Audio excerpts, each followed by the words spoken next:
এবার আসি যে ব্লু প্রিন্টটা, এই ব্লু প্রিন্টটা কিন্তু ভীষণ রকম গুরুত্বপূর্ণ। এক্সক্লুসিভ ব্লু প্রিন্ট আপনারা দেখতে পাচ্ছেন, ইরানের গোপন নিউক্লিয়ার ঘাঁটি ক্লেম করা, মানে দাবি করা হচ্ছে, বলা হচ্ছে। আমরা কিন্তু জানি না যে সেখানে নিউক্লিয়ার ঘাঁটি আদৌ রয়েছে কিনা, সেখানে সত্যি তারা এনরিচমেন্ট করছে কিনা, ওয়েপনাইজ করছে কিনা। হ্যাঁ, এবারে এই ব্লুপ্রিন্টটা যদি আমরা দেখি, এই ব্লুপ্রিন্টটাকে আপনি কিভাবে ডেসক্রাইব করবেন, মানে কোথায় কিভাবে সবকিছু সাজানো রয়েছে আমাদের দর্শকদের জন্য একদম সহজভাবে? দেখুন, এইটা যেটা দেখাচ্ছে, এটা ফোর্ডোর দেখাচ্ছে, যেটা এখন পয়েন্ট অফ কন্টেনশন হয়ে গেছে, এবং ইসরায়েল মার্কিন যুক্তরাষ্ট্রকে চায় যে এই পুরো এরিয়াটাকে ভেঙে ফালা করে দেবে, যেটা ওরা GBU-57 এর দ্বারা, এই বোমের দ্বারা এটাকে নষ্ট করে দিতে চায়। এটা সাবটেরিয়ান নিউক্লিয়ার ফ্যাসিলিটি যেটা দেখাচ্ছে, এটা ডিপ ইনসাইড হয়, এটা মাটি থেকে প্রায় 500, কোনোটা 600 ফিট ভেতরে, কোনোটা 1000 ফিট ভেতরে, সেই জায়গায় তাদের বিভিন্ন টানেল থাকে, এবং তারও বহু ভেতরে এই যে এনরিচমেন্ট সেন্টার যেগুলো দেখাচ্ছে, এনরিচমেন্ট সেন্টার, সেই এনরিচমেন্ট ওখানে করা হয়, জেনারেলি হয়। কিন্তু এখানে আছে না আছে আমি স্বপন বলতে পারবো না, তবে এই ব্লুপ্রিন্টটা আছে। এটা আমরা যেমন দেখছি, নিশ্চিতভাবে মার্কিন যুক্তরাষ্ট্র ইসরায়েলের কাছে আছে, এবং যেহেতু ইসরায়েল এটা পারছে না, আপনি একটা যেমন দেখালেন একটা ফালি দেশ, তার এত গর্জন, সে পারছে না, তাদের প্রধান লক্ষ্য খামেনি রেজিমটাকে শেষ করা। ফোর্দো অথবা ইউরেনিয়াম এনরিচমেন্ট ইজ জাস্ট অ্যালিবি, মানে এইটার জন্য লড়াই শুরু, কিন্তু এটা অবজেক্টিভ না। এম অ্যান্ড অবজেক্টিভ হচ্ছে ইরানকে শেষ করা, ইরানের তেলকে নিজে নেওয়া, এবং খামেনির রেজিম যেটা 4 দশক ধরে চালিয়ে যাচ্ছে, সেটাকে শেষ করে নিজের লোক বসানো। এটা হচ্ছে মার্কিন যুক্তরাষ্ট্রের অবজেক্টিভ, এটা হচ্ছে ইসরায়েলের অবজেক্টিভ, যাতে যখন নিজের লোক বসবে ইরানে, হেজবুল্লাহ, হামাস অথবা হাউথি অথবা আল বাদার ইন ইরাক, এই যে বিভিন্ন জঙ্গি সংগঠনগুলো আছে, তারা নিষ্ক্রিয় হবে, ইরান থেকে কোনো হেল্প পাবে না।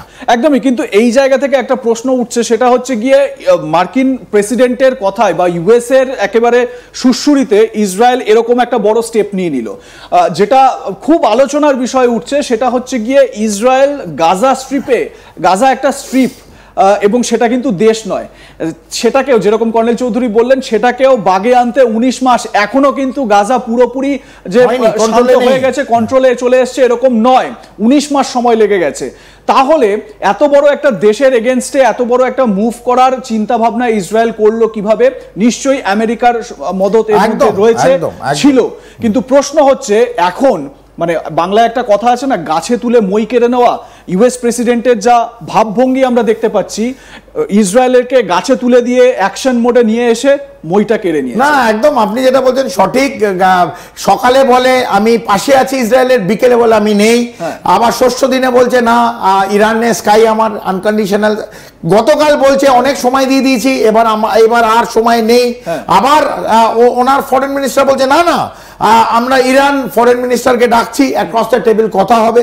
তো আবার যখন সাংবাদিকরা জিজ্ঞেস করছে কি হবে, বলে আমি যেটা করব আমি জানি, সেটা আমি বলবো না, আমি কি করব আমি জানি। তো নানা রকমের ভেলকি আমাদের মার্কিন যুক্তরাষ্ট্রর যিনি রাষ্ট্রপতি উনি দিচ্ছেন, প্রেসিডেন্ট ট্রাম্প, তিনি দিতেই পারেন, এবং তার একটা অবজেক্টিভ, আমি যেমন বললাম তার একটা অবজেক্টিভ আছে, তার একটা সেন্ট্রাল ক্লেম আছে, একটা এম আছে। সে ইরানের ওপরে যে লড়াই চলছে ইসরায়েলের পাশে, নিশ্চিতভাবে পেছন দিকে ট্যাসিট সাপোর্ট তো আছে, যেমন আপনি বললেন যে তাদের বিভিন্ন যে অস্ত্র শস্ত্র শেষ হয়ে যাচ্ছে, ডিপ্লিট হচ্ছে, সেখানে যেমন চায়না ইরানকে হেল্প করছে, সেমনি ভাবে মার্কিন যুক্তরাষ্ট্র হেল্প করছে। কিন্তু যদি সরাসরি দাঁড়িয়ে যায়, মার্কিন যুক্তরাষ্ট্র দাঁড়ালেও আমি আজকে ক্যামেরায় বলে দিলাম যে ইরানের লড়াই কালকে শেষ হবে না। ইরানকে এত কমজোর অথবা উইক নেশন মনে করার কোনো কারণ নেই, এবং তাদের যে ব্যালিস্টিক মিসাইল আছে, তাদের এখন বহু ব্যালিস্টিক মিসাইল, এখনো তারা সেই ক্ষেপণাস্ত্র ইউজ করেনি। সেটা যখন ইউজ করবে, মার্কিন যুক্তরাষ্ট্র ইরাকের সময় যেটা পেয়েছে স্বাদ, এর থেকে 10 গুণ বেশি স্বাদ পাবে যখন ইরান এগুলোকে ছুড়বে। একদমই। এবং এই জায়গা থেকে, মানে আমরা আলোচনার একদম শেষ পর্বে আছি কর্নেল চৌধুরী, একটা প্রশ্ন স্বাভাবিকভাবে উঠে যায়, ইরান এই মুহূর্তে চিন্তা ভাবনা করছে, তাদের পার্লামেন্টে এই নিয়ে আলোচনা হবে, অধিবেশন হবে, এনপিটি থেকে তারা বেরিয়ে আসতে চাইছে, এরকম একটা চিন্তা ভাবনা করছে। এবারে আমার প্রশ্ন হচ্ছে যে যদি কোনো একটি দেশ আমার কথা হচ্ছে কোনো একটি দেশ তারা যদি নিউক্লিয়ার এনরিচ হতে চায়, এতগুলো ইউরোপিয়ান কান্ট্রি, এতগুলো আমেরিকার মদতে আমেরিকা সহ অন্যান্য দেশ তারা নিজেদেরকে এনরিচ করেছে, তাহলে কেন ইরান করতে পারবে না? ইরানের ওপর বাধা কিসের? স্বপন একটাই কথা, এনরিচমেন্ট ইজ নট অলওয়েজ যে নিউক্লিয়ারাইজ করে আমি এটা মিলিটারি ওয়েপন বানাবো। Enrichment can also be use for civilian use. একদমই। হ্যাঁ, তো জনবহুলে মানে আমাদের সাধারণ সিভিল ইউজের জন্য আমরা এটা ইউজ করতে পারি। এনরিচমেন্ট সব সময় যে গল্পটা ফাঁদিয়ে মানে ছড়িয়ে দেওয়া হচ্ছে যেটা মিলিটারি ইউজের জন্য, সব সময় uranium enrichment is not for military use. আমরা পাওয়ারের জন্য ইউজ করতে পারি এন্ড ডিফারেন্ট ফর্ম, অনেক ফর্ম অফ ইউরেনিয়াম এনরিচমেন্ট আমরা ইউজ করতে পারি। সেই গল্পটা যদি অন্য এম থাকে, এখানে এম যেটা আমরা জানি এটা সামনে হয়ে গেছে এবং যত লড়াই আগে যাবে এই কুয়াশা, এই ধোঁয়াশা এগুলো আস্তে আস্তে পরিষ্কার হবে এবং আমরা জানবো, যেমন ইরাকের সময় জেনেছিলাম এই সময়ও মার্কিন যুক্তরাষ্ট্র ইসরায়েল একটাই অবজেক্টিভ, ইরানের রেজিম, এই রেজিমটাকে চেঞ্জ করা, that is the only objective. এবার আসি যে ব্লুপ্রিন্টটা, এই ব্লুপ্রিন্টটা কিন্তু ভীষণ রকম গুরুত্বপূর্ণ। এক্সক্লুসিভ ব্লুপ্রিন্ট আপনারা দেখতে পাচ্ছেন।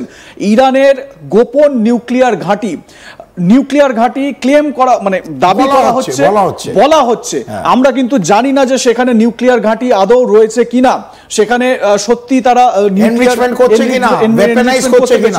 হ্যাঁ, এবারে এই ব্লুপ্রিন্টটা যদি আমরা দেখি, এই ব্লুপ্রিন্টটাকে আপনি কিভাবে ডেসক্রাইব করবেন? মানে কোথায় কিভাবে সবকিছু সাজানো রয়েছে আমাদের দর্শকদের জন্য একদম সহজভাবে দেখুন। এইটা যেটা দেখাচ্ছে এটা ফোর্থ ডোর দেখাচ্ছে, যেটা এখন পয়েন্ট অফ কন্টেনশন হয়ে গেছে এবং ইসরায়েল মার্কিন যুক্তরাষ্ট্রকে চায় যে এই পুরো এরিয়াটাকে ভেঙে ফালা করে দেবে, যেটা ওরা জিবিইউ 57 এর দ্বারা, এই বোমের দ্বারা এটাকে নষ্ট করে দিতে চায়। এটা সাবটেরিয়ান নিউক্লিয়ার ফ্যাসিলিটি যেটা দেখাচ্ছে, এটা ডিপ ইনসাইড হয়, এটা মাটি থেকে প্রায় 500, কোনোটা 600 ফিট ভেতরে, কোনোটা 1000 ফিট ভেতরে, সেই জায়গায় তাদের বিভিন্ন টানেল থাকে এবং তারও বহু ভেতরে এই যে এনরিচমেন্ট সেন্টার যেগুলো দেখাচ্ছে, এনরিচমেন্ট সেন্টার, সেই এনরিচমেন্ট ওখানে করা হয়, জেনারেলি হয়। কিন্তু এখানে আছে না আছে আমি স্বপন বলতে পারবো না, তবে এই ব্লুপ্রিন্টটা আছে। এটা আমরা যেমন দেখছি নিশ্চিতভাবে মার্কিন যুক্তরাষ্ট্র ইসরায়েলের কাছে আছে এবং যেহেতু ইসরায়েল এটা পারছে না, আপনি একটা যেমন দেখালেন একটা ফালি দেশ, তার এত গর্জন, সে পারছে না, তাদের প্রধান লক্ষ্য খামেনি রেজিমটাকে শেষ করা। ফর অথবা ইউরেনিয়াম এনরিচমেন্ট ইজ জাস্ট অ্যালিবি, মানে এইটার জন্য লড়াই শুরু, কিন্তু এটা অবজেক্টিভ না। এম এন্ড অবজেক্টিভ হচ্ছে ইরানকে শেষ করা, ইরানের তেলকে নিজে নেওয়া এবং খামেনির রেজিম যেটা 4 দশক ধরে চালিয়ে যাচ্ছে সেটাকে শেষ করে নিজের লোক বসানো। এটা হচ্ছে মার্কিন যুক্তরাষ্ট্রের অবজেক্টিভ, এটা হচ্ছে ইসরায়েলের অবজেক্টিভ।